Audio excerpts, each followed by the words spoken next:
Hi అండి, welcome to శుభమస్తు. మనము ఈ సమ్మర్లో బయటకి ఎక్కడికైనా వెళ్తే ఎక్కువగా మనకు కనిపించేది ఏంటంటే లస్సీ కనబడుతూ ఉంటుంది. వాళ్ళు ఒక కుండలో, మట్టి కుండలో పెరుగు తోడు పెట్టి దానికి ఒక బట్ట చుట్టి అది అప్పటికప్పుడు కవ్వంతో చిలికి మనకి ఇస్తూ ఉంటారు కదా. దాన్ని మనం ఇంట్లో ఈజీగా చేసేసుకోవచ్చు. అది కూడా చూద్దాం. ఇప్పుడు అదే చూపించబోతున్నాను మీకు. దానికి కావాల్సింది ఏంటంటే ఒక గట్టి పెరుగు, మన కమ్మటి పెరుగు ఉండాలి. మనం తోడు పెట్టుకున్న పెరుగు అయితే చాలా బాగుంటుంది. స్వీట్గా ఉండాలి, పుల్లగా ఉండకూడదు. దానికి ఏం కావాలంటే కొంచెం పంచదార. దీన్ని ఇప్పుడు మనం ఒక కవ్వంలోను చిలుక్కుందాం. ఇప్పుడు ఒక గిన్నెలోకి తీసుకొని మజ్జిగని బాగా వెన్న వచ్చేటట్టు చిలకాలి. చూసారా, పెరుగు ఇలా మేగడ కట్టి ఉంటుందన్నమాట. ఇలా మేగడతో పాటు మనం వేసేసుకుందాం. వేసుకొని బాగా చిలుకుదాం కవ్వంతో.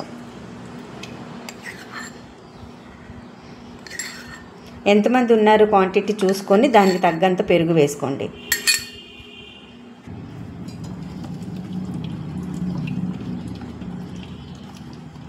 లస్సీకి కూడా కొంచెం చిటికెడంతా సాల్ట్ వేసుకోవచ్చు. కొంచెం యాలక పొడి అది కూడా వేసుకుందాం. బాగా కవ్వంతో తిప్పాలి. కొంచెం కూల్ వాటర్ వేసుకుందాము. ఐస్ ముక్కలు లేవు నా దగ్గర, ఎంత వద్దు కొంచెం వేసుకోవాలి. బాగా వెన్న పైకి తేలే వరకు తిప్పుకోవాలి. చూసారు కదా, నురుగు బాగా వచ్చింది కదా. ఇప్పుడు కవ్వం పక్కకు తీసి చూసారు, చిక్కగా ఉండాలి, ఇట్లా చిక్కగా ఉండాలి. ఇప్పుడు మనం షుగర్ పౌడర్ వేసుకుందాం. ఆ పెరుగుకి తగినంత షుగర్ వేస్తాం.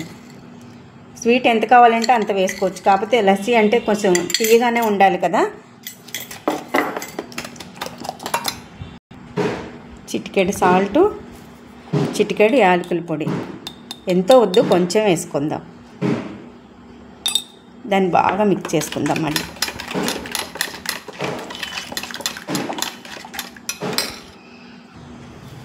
చూసరికి ఎంతో ఈజీగా తయారైపోయింది. లస్సీని ఇలా ఇంట్లో తయారు చేసుకుంటే చాలా టేస్టీగా ఉంటుంది.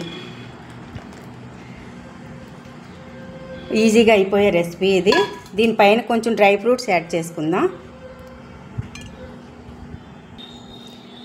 కొంచెం లైట్గా డ్రై ఫ్రూట్స్ చేసుకుందాం. అవి కూడా పంటికి తగులుతూ ఉంటే చాలా బాగుంటుంది. ఇదేనండి, ఎంతో సింపుల్గా టేస్టీగా ఉంటుంది. Simple recipe. ఇలా ఈజీగా దీంట్లో చేసేసుకోవచ్చు మనం. ఎవరైనా వస్తే గబగబా కూడా అయిపోతుంది. ఇది చేసేసుకోవడం చాలా ఈజీ. అందరూ ట్రై చేయండి.